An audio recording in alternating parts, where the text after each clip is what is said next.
شعور کا تعلق ایمان کے ساتھ ہے، اور جب ایمان آتا ہے تو شعور آتا ہے۔ جب آپ کی زندگیوں میں ایمان کی روشنی ہوگی تو شعور آپ کے اندر سے نظر آئے گا۔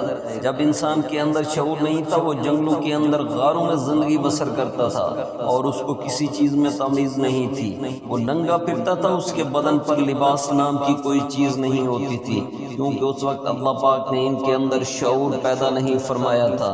تو اسی وجہ سے وہ کپڑوں کے بغیر زندگی بسر کر رہا تھا۔ کھانے پینے میں کوئی تمیز نہیں تھی، حلال حرام کا کوئی پتہ نہیں تھا، جو مل جاتا تھا وہ اس کو کھا لیتا تھا، کیونکہ اس کے اندر شعور نہیں تھا۔ آج کل کے ماڈرن دور میں شعور کو اویئرنس کہتے ہیں۔ اس کے بعد اللہ تعالیٰ نے اس کے اندر شعور پیدا کر دیا اور وہ اپنے ننگے اعضاء کو چھپانے لگا، اور اس کو چھپانے کے لیے درختوں کے پتوں کو استعمال کرنے لگا۔ اور جیسے جیسے شعور بڑھتا گیا، انسان میں جدت آتی گئی اور آخرکار وہ ایک ماڈرن انسان بن گیا، اور وہ کپڑے کو استعمال میں لا کر ویل ڈریس ہو گیا، جنگلوں سے نکل کر محل بنانے لگا، گاڑیاں اور پھر گاڑیوں سے آگے جہاز بنانے لگا، اور یہاں تک کہ وہ چاند تک پہنچ گیا۔ یہ وہی انسان ہے جو غاروں میں رہتا تھا اور جسم پر لباس نہیں تھا۔ اس وقت اس کے اندر شعور نہیں تھا اور حلال حرام کی تمیز نہیں تھی، اور آج وہ ایک شاندار زندگی بسر کر رہا ہے۔ اس وقت شعور نہیں تھا تو وہ لباس کے بغیر رہتے تھے، اور جب شعور آیا تو وہ ویل ڈریس ہو گئے۔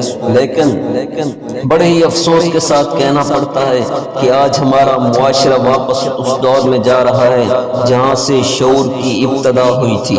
اس سے پہلے کا جو دور تھا، آج ہمارے ماڈرن اور جدت پسند معاشرے کی عورتوں کو دیکھا جائے تو ان کے کپڑے اتر گئے ہیں، اور مردوں کی ڈریسنگ دیکھ کر شرم آتی ہے کہ یہ مرد ہیں جن کو اللہ پاک نے ایک اعلیٰ مقام عطا فرمایا ہے، اور آدم کی اولاد کو اشرف المخلوقات جیسی عظیم مرتبے سے نوازا ہے۔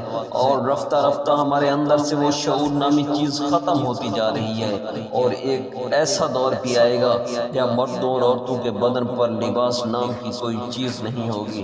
حضور اکرم صلی اللہ علیہ وآلہ وسلم نے فرمایا، جو عورتیں لباس پہن کر بھی ننگی نظر آتی ہیں، قیامت کے دن اوریا اٹھائی جائیں گی، رسوا کر دی جائیں گی۔ اللہ پاک ہمیں اور تمام مسلمانوں کو ہدایت عطا فرمائے، اور اس بے حیائی سے ہم سب کو اللہ پاک بچائے۔ وآخر دعوانا ان الحمد للہ رب العالمین۔